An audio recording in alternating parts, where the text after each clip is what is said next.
So yun, what's up guys? It's another day and another ride. So for today's video guys, ay pupunta lang tayo sa town proper ng Coron para magpagas. Dahil wala na tayong gas. Meron pa palang 2 bar. Pero paubos na yan dahil alam nyo naman, 4 cylinder matakaw. So yun guys, start na natin. Napainit na rin natin ito para di na tayo magtagal. So yun, 69 na siya. Mainit na. So pwede na tayong lumarga. So yun guys, without further ado, let's go for a ride.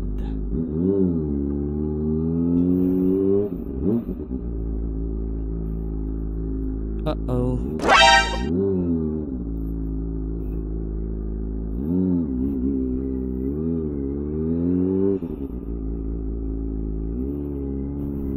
So yun guys, habang nagpa-vlog tayo, enjoy nyo na lang din yung ride.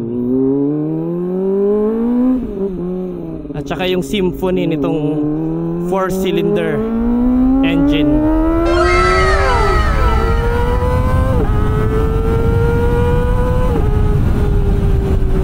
Grabe guys.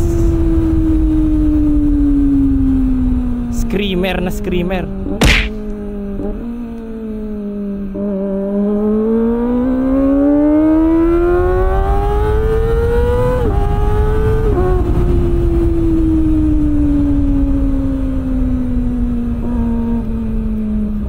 Sarap ibirit guys.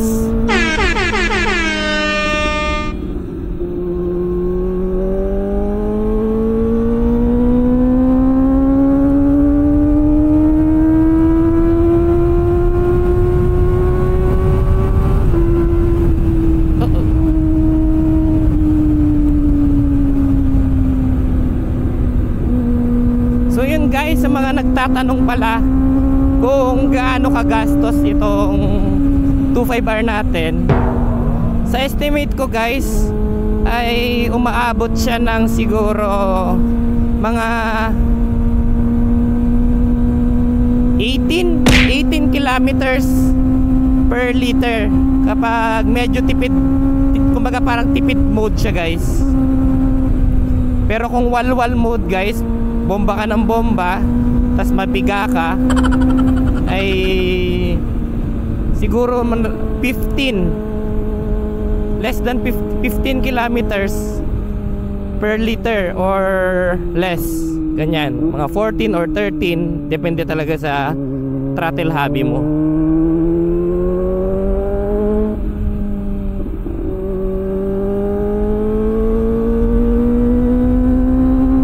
Iba talaga yung nabibigay na enjoyment ng 25R.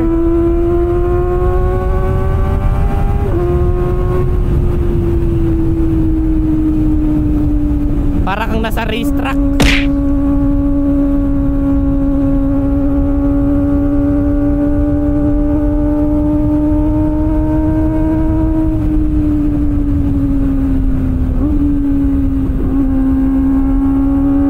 Ang kagandahan pa sa 25R guys is full of tech.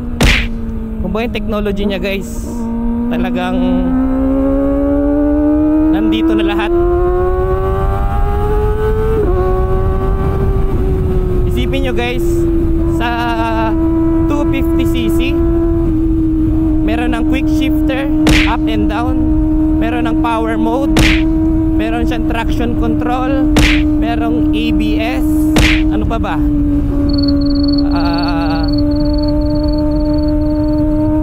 Ride by wire. Yun guys, ride by wire technology, which is sa sa ZX6R wala.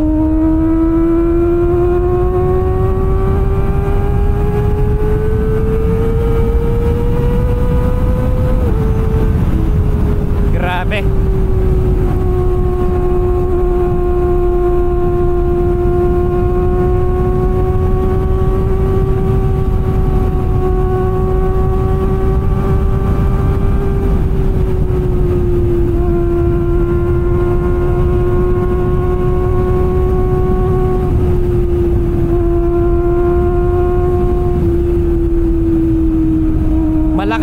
nasa 250cc guys. Sa totoo lang hindi ko pa to nasasagad eh, pero ang alam kong kaya nitong takbuhin is 195 yung top speed niya.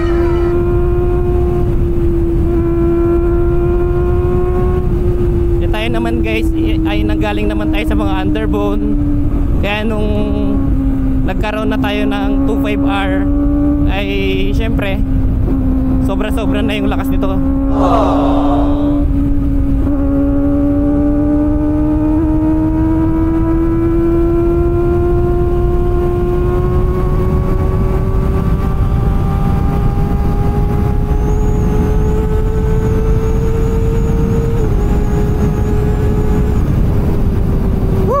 Grabe.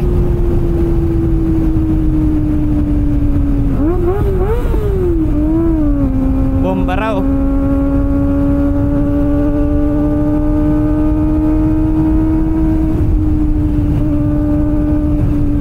Grabe. Sana naririnig pa yung audio ko. By the way guys, ang gamit pala nating microphone ay ang Mic 101. Basta sa ano ko lang siya rin na nakita sa YouTube at alam nyo guys, ang hirap yun kasi ang pinaka number 1 na kalaban ng mga motovlogger ay yung hangin o yung wind noise guys. Kapag tumatakbo ka na ay talagang nag-iiba yung tunog guys ng boses. Kumbaga hindi siya nagiging clear. Pero ang dami nating sinubukan, may wire at saka may wireless. Nagboya rin tayo na wireless, pero iba talaga pag tumakbo ka, until na nakita ko tong Mic 101 at napatunayan ko mismo na maganda siya.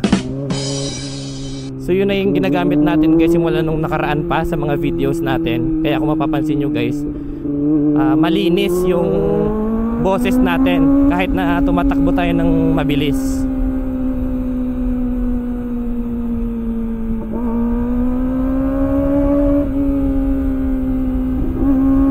Guys, murang-mura lang din pala ito. Ang bili natin dito guys is around nasa 600 lang. Kumbaga sulit na sulit siya guys sa presyo niya at sa quality ng audio na makukuha nyo sa video nyo.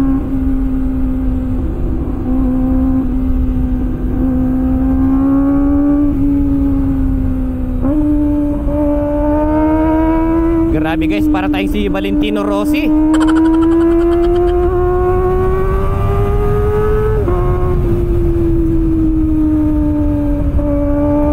Iba talaga ang inline screaming engine ng 25R.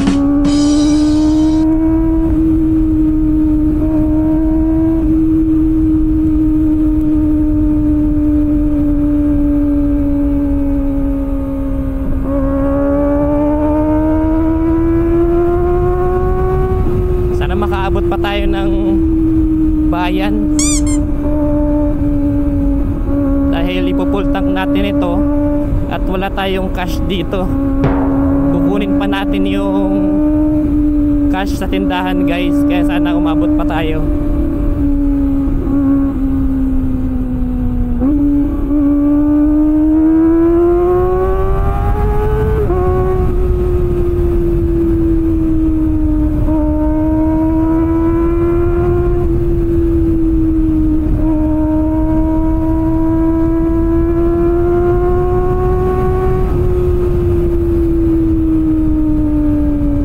Pa tayo guys. Uy, parang mga Thai concept to ah.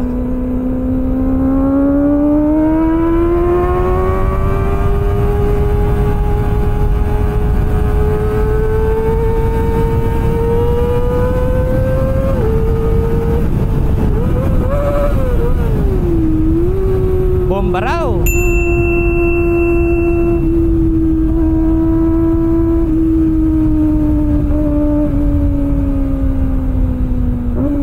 May gas pa tayo.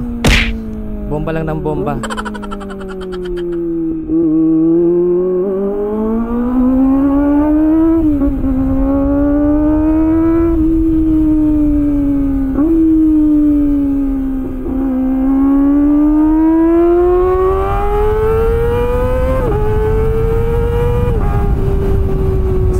paabutin guys lagi sa red line.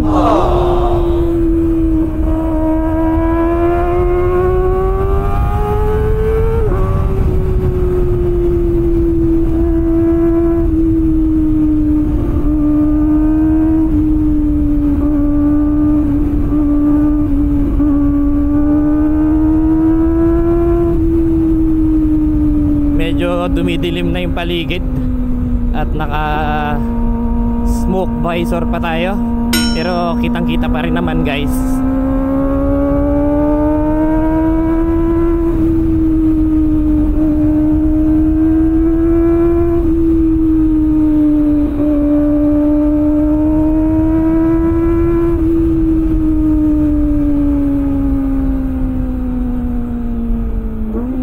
Medyo nakakalahati na tayo guys, at feeling ko aabot naman tayo sa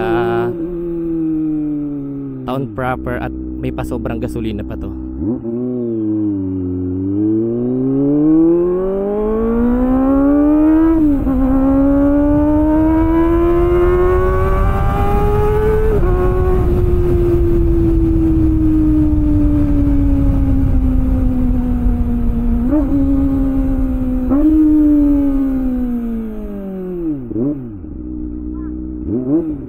Bomba raw.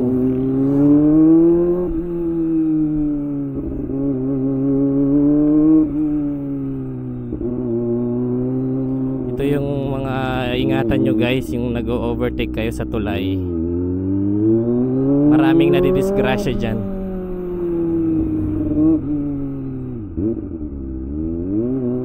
Overtake.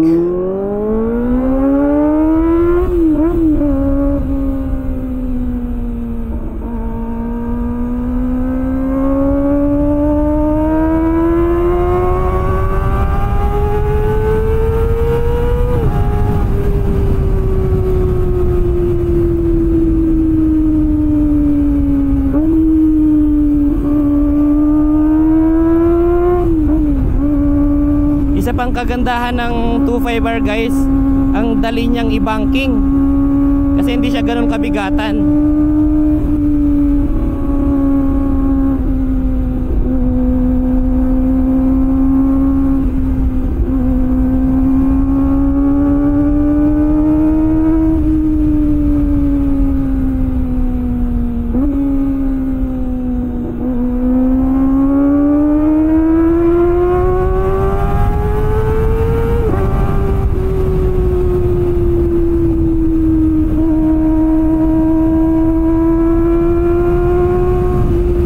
Malapit-lapit na tayo guys, at makakapagpagas na tayo. Yun na, nag 1 bar na siya guys.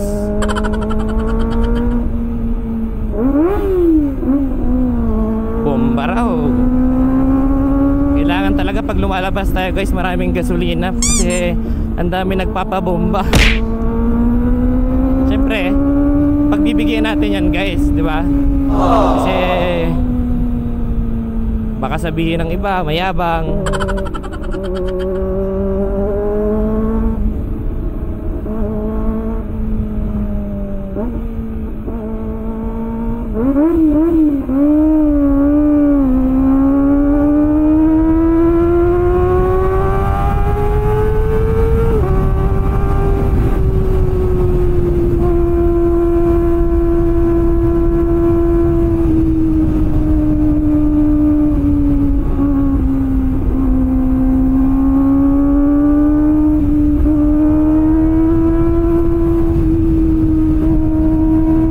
Pa naman tayo nagbi-blink guys, so kayang-kaya pa to.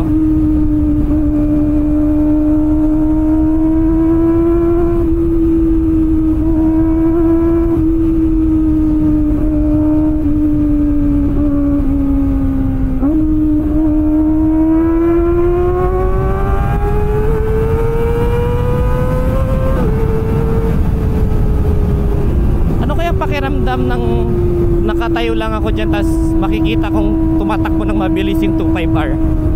Ang sarap siguro sa ears. Di ko pa kasi naranasan yun guys eh, na ibang nagdadrive ng motor ko tapos hataw yung takbo, parang flyby ba.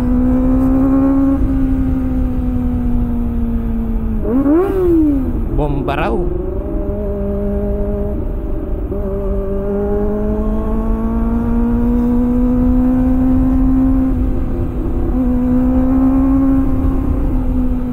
Malapit-lapit na tayo guys. So kahit hanggang sa tindahan lang tayo guys, dahil kukuha lang ako ng pera, then magpapagas na ako.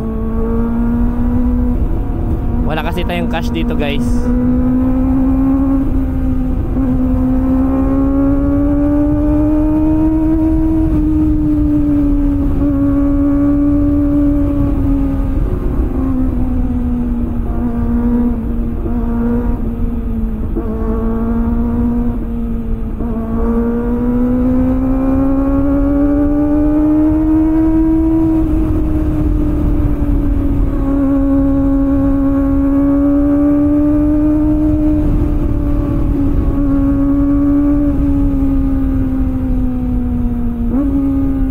Dahan-dahan na lang tayo dito guys, dahil marami ng mga sasakyan.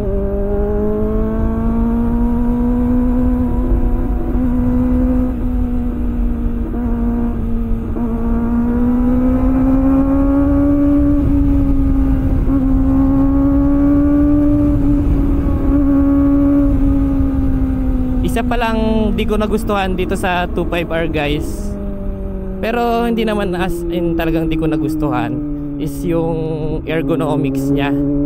I mean, yung parang position mo pag nagdadrive ka, kasi parang nakasubsob ka guys eh. Pero natural lang naman ito sa mga sports bike. Pero alam niyo yun, kahit na taon na sa aking motor, ay mabilis pa rin akong mangalay.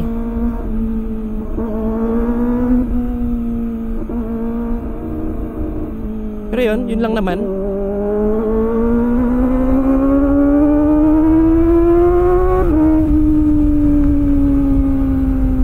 So yun guys, malapit na tayo.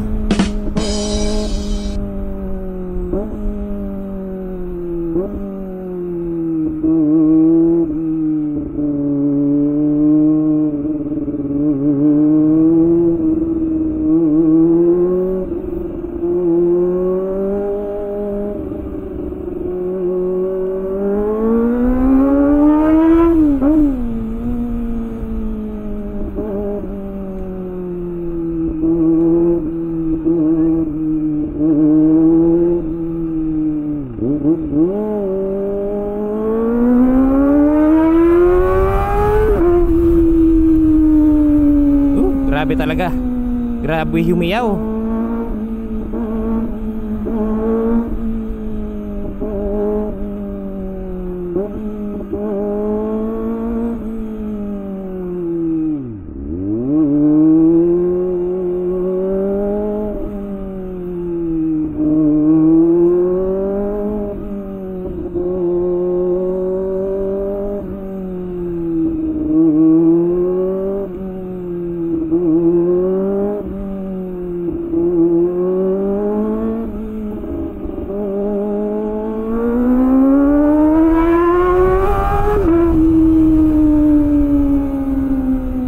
Sheesh.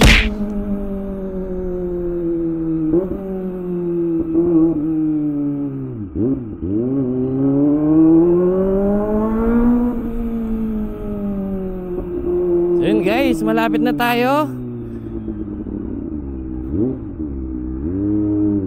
Sa mga subscriber pala natin guys, at sa mga sumusuporta sa atin, ay maraming salamat guys, dahil parang ang bilis lang.